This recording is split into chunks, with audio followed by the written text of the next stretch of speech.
Agora eu gostaria de refletir com vocês a respeito do livro do Eclesiastes. Na Bíblia, ele é contado entre os livros sapienciais. De outra vez, nós conversamos um pouco sobre o livro Cântico dos Cânticos. Queremos, então, fazer uma sequência da apresentação desses livros. Hoje, então, é o livro do Eclesiastes. Primeiramente, uma explicação do ponto de vista da palavra.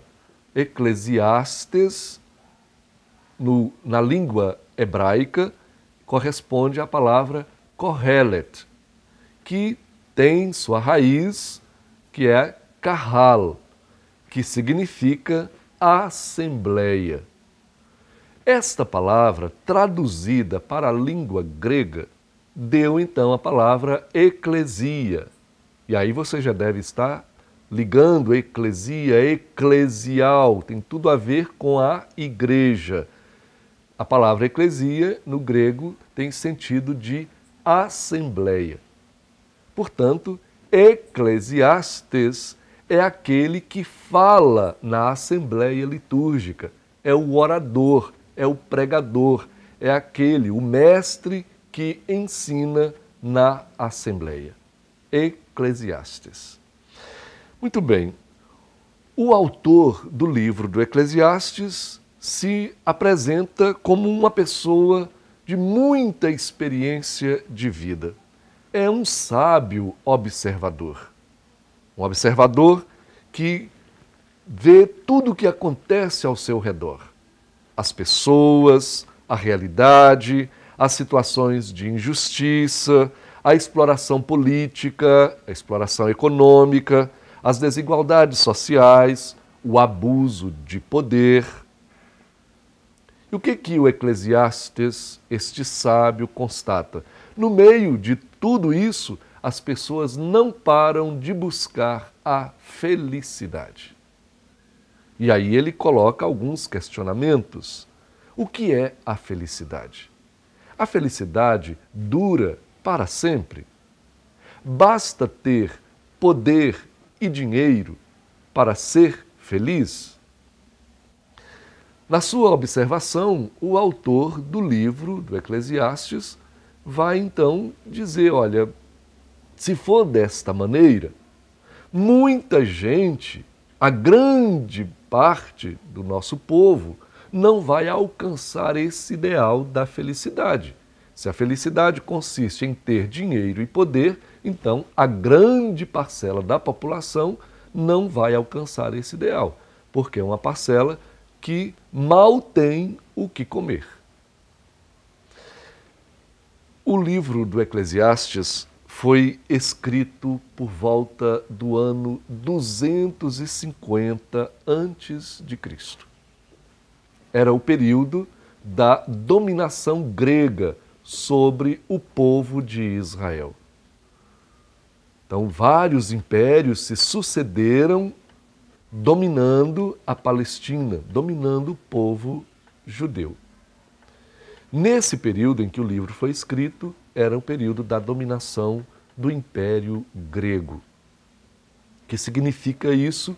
Uma imposição de uma tradição cultural grega muito estranha para a tradição cultural do povo de Israel. Junto com a cultura, então, os gregos impuseram também seus costumes pagãos. Houve muita resistência da parte de algumas pessoas fiéis à tradição cultural e religiosa de Israel. Mas uma outra parte aderiu a esse processo de essa influência da cultura grega que passou a ser chamada de helenismo. Então, os sumos sacerdotes e os jovens das classes mais bem-sucedidas, portanto, formando a elite social e econômica de Israel, esse grupo aí aderiu à helenização, à imposição da cultura grega no país. Os outros resistiram e, às vezes, até a morte a esta imposição da cultura e dos costumes. Fazia parte dessa imposição da cultura grega a introdução dos esportes realizados nos ginásios.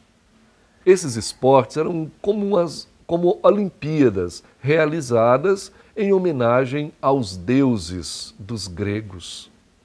Para participar destes esportes nos ginásios, os judeus, os homens judeus, assim como era o costume nos esportes, participavam também nus.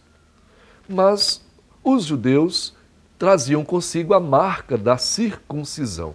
Para não serem reconhecidos na prática dos esportes, porque estavam nus, então eles acabavam criando uma forma de esconder, de camuflar a circuncisão. Isso então gerava o protesto dos judeus mais tradicionais, mais fiéis a essa tradição religiosa. Um outro elemento que é muito característico da imposição da cultura grega foi a difusão da língua grega, um grego popular, que facilmente foi assimilado pelo povo.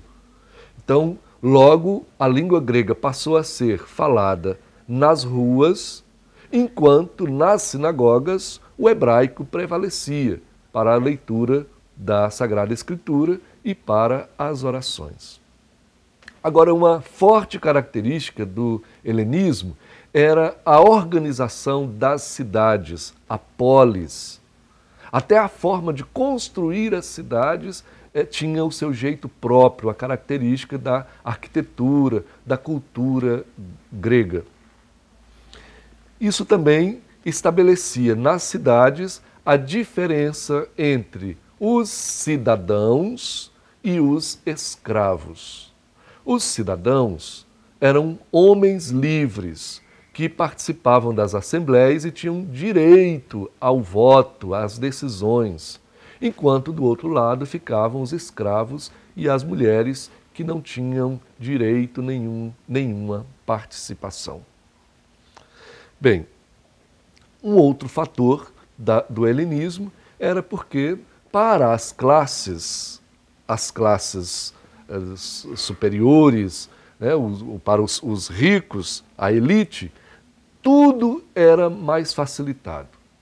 Tinha abundância de bens, enquanto do outro lado ficavam os trabalhadores escravos e a miséria do povo, também por causa da cobrança de impostos que era obrigatória, imposta pelo Império Grego.